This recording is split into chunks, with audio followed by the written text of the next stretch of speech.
నుంచి కూడా మేము డిమాండ్ చేస్తున్నాం. మీకేం కడుపు మీరు ఏం చేసేది లేదు. మీరు మధ్యవర్తి మీడియేటర్షిప్ ఇవ్వాలి. మీరు అన్ని కేంద్ర ప్రభుత్వం ఇస్తుంది. ఇవాళ కొనుగోలు చేయడానికి రాష్ట్ర ప్రభుత్వానికి కూడా ఇబ్బంది ఏందో చెప్పాలి. ఇప్పుడు పండించిన ప్రతి గింజ కొనేది కేంద్ర ప్రభుత్వమే. మీరు రైతులకు డబ్బులు ఇస్తే ఆ డబ్బులు కేంద్ర ప్రభుత్వం ఇస్తున్నది. సుతీల్ తాడు పైసలు కానీ, గోండ సంచి పైసలు కానీ, ట్రాన్స్పోర్టేషన్ కానీ, లేబర్ పైసలు కానీ, ఇక్కడ పనిచేసే క్లర్క్ల పైసలు కానీ, ఈ ధాన్యాన్ని నిల్వించడానికి గోడౌన్ల కిరాయి కూడా కేంద్ర ప్రభుత్వమే ఇస్తున్నది. ప్రతి పైసా కేంద్ర ప్రభుత్వం ఇస్తుంది. అన్ని కేంద్ర ప్రభుత్వం ఇస్తే వీళ్ళు కేవలం కొనుగోలు చేయడానికి నిష్పక్షపాతంగా, నిజాయితీగా, నిబద్ధతతోని వెంటనే కొనుగోలు చేయడానికి రాష్ట్ర ప్రభుత్వానికి ఉన్న ఇబ్బంది ఏందో ముందు చెప్పాలి. ఇవాళ వీటికి వచ్చిన ఇవాళ దాదాపు 20 రోజులే వడ్లు వచ్చి 20 రోజుల నుంచి అతి లేదు.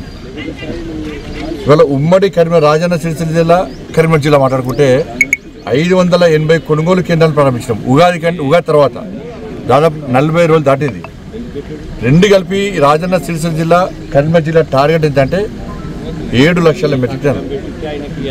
ఇవాళ ఇప్పటివరకు 2.5 లక్షలు కూడా ఇవాళ కొనుగోలు ప్రొక్యూర్మెంట్ కాలే.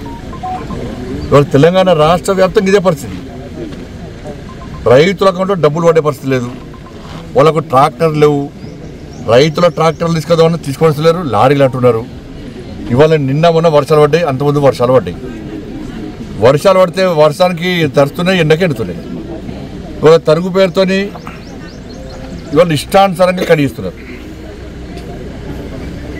ఇవాళ కొనుగోలు అయిపోయిన తర్వాత కూడా తెల్లారి ట్రాన్స్పోర్టేషన్ కోసం వచ్చినప్పుడు కూడా మళ్ళీ తీసి మళ్ళీ దాని దగ్గర కటింగ్ పెడుతున్నారు. కాబట్టి ఎన్నోళ్ళ పరిస్థితి. ఇవాళ నిన్న వానల వల్ల మొత్తం ధాన్యం అంతా తడిచిపోయింది. కొనుగోలు మొత్తం నీటిమయం అయిపోయినాయి. రైతులు వాళ్ళ గోస చెప్పలేని పరిస్థితి. వాళ్ళ గోడు వినడం కూడా ఎవ్వరు వస్తలేరు.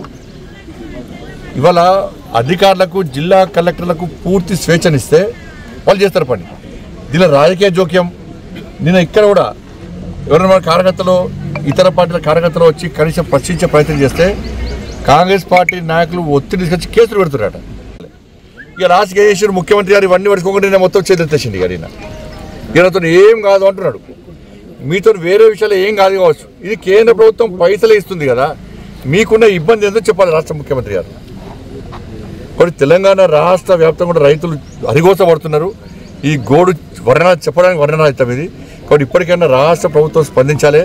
అధికారులకు స్వేచ్ఛనివ్వండి. వాళ్ళకు పూర్తి స్వేచ్ఛనిచ్చి వాళ్ళు పనిచేసుకునే విధంగా ప్రయత్నించండి. రాజకీయ జోక్యం పక్క పెట్టండి. ట్రాన్స్పోర్టేషన్ విషయంలో ఇబ్బంది వస్తున్నది. బట్ ప్రత్యేకంగా సౌకర్యం కల్పించాల్సిన బాధ్యత ప్రభుత్వం మీద ఉంది.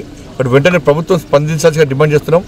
ఆదుకోవాల్సిన బాధ్యత ప్రభుత్వం ఉంది. కాబట్టి వెంటనే కొనుగోలు నిష్పక్షపాతంగా యుద్ధ ప్రాతిపదికన కొనుగోళ్లను వెంటనే ప్రారంభించాలని చెప్పి, రైతుల అకౌంట్లో డబ్బులు వేయాలని చెప్పి, నష్టపోయిన రైతులను ఆదుకోవాలని చెప్పి ఇలా భారతీయ జనతా పార్టీ డిమాండ్ చేస్తుంది.